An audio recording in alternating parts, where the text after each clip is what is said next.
A very warm and pleasant good morning to everyone.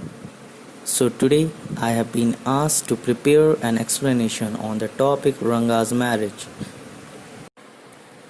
So, starting from the introduction to the author and a brief description of the story, Masti Venkatesha Iyengar was a well known writer in Kannada language. He was born on 6th June 1891 in Hoshali and died in 1986 on this very date in the same month, which is quite surprising, I think.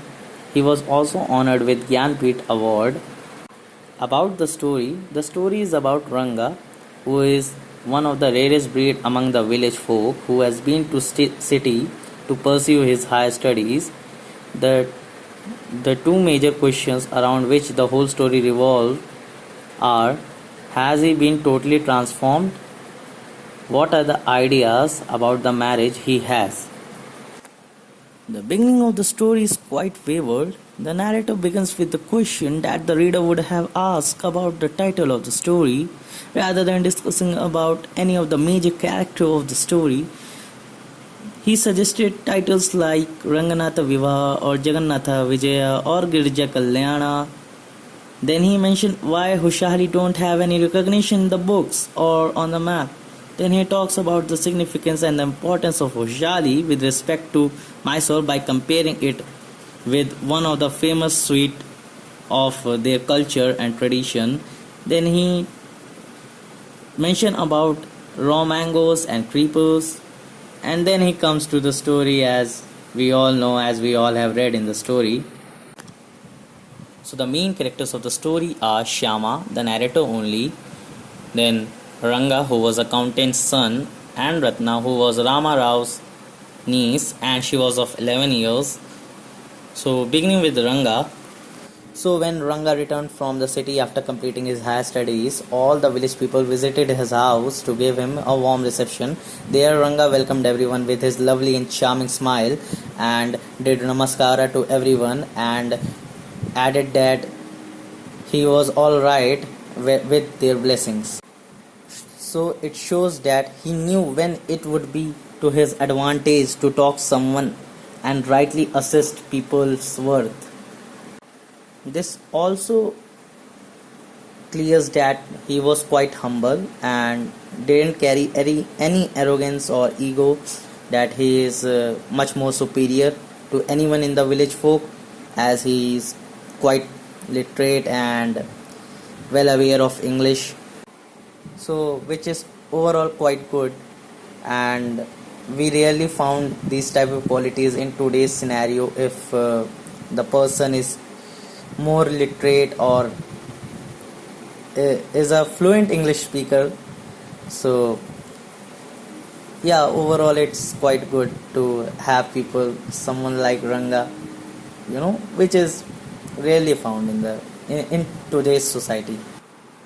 Then in the afternoon, Ranga came to author's house with some juicy oranges, where the author and Ranga discussed about the future life and marriage planning.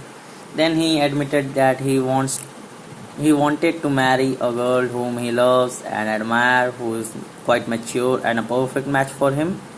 He was also strongly against arranged marriage, which is quite surprising and rarely one can find in those period.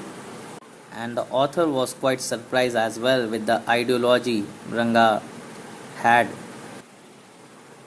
The next part of the story deals with author's plan and entry of Ratna. Shyama, the author only, decided to get Ranga married anyhow.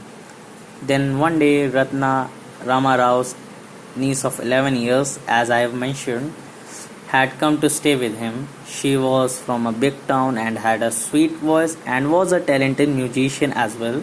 She was quite comfortable with the narrator also. One day, I think it was Friday, the narrator asked Ratna to sing for a guest. So she began singing, and suddenly Ranga reached there.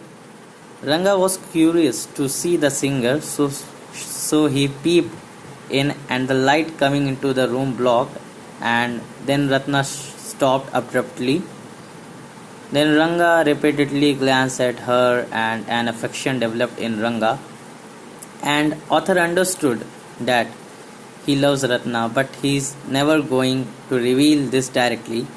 So he took an immediate step to make Ranga confess for his love for Ratna. So from right here, he started planning. Then, starting with his plan, he met Shastriji and shared his master plan in order to get Ranga married.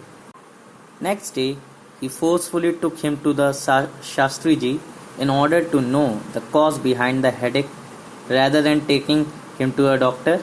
It's quite funny, eh? Even though they both are quite literate and they are going to Shastriji. Then Shastriji, by looking at his palm and the location of Shani and Guru, the whole astrology, you know, it's quite a different type of study which the people who are studying science will never agree. Then he predicted that a girl whose name is similar to Pearl or Ratna is the cause of his stress. The word Ratna made Ranga excited and he burst out speaking the girl in Rama Rao's house. Then the narrator said that she had already been in a relationship, and then Ranga got upset and they left that place. Then on the way they passed by Rama Rao's house and the narrator went alone and came after a minute. He gave Ranga a good news that she isn't married yet. So I think that Ranga was quite happy now. Then in the evening, the narrator went to Shastriji and gave an ovation for his Shastrigil by saying what a marvelous Shastra of him in a mocking manner, we all know. And at last, Ranga married to Ratna, and narrator's plan was successful and the mission was accomplished. Now both had a 3 years old son whose name was also Shyama, and Ratna was 8 months pregnant. So that's the end of the story. So hope that you all would have liked the explanation, and hope for a respectful comment from everyone, and hope that ma'am will also appreciate it. And thanks for listening my words. Though I am not a fluent speaker, I have tried my best to give to deliver my task. So I think it's already too long. So thank you very much.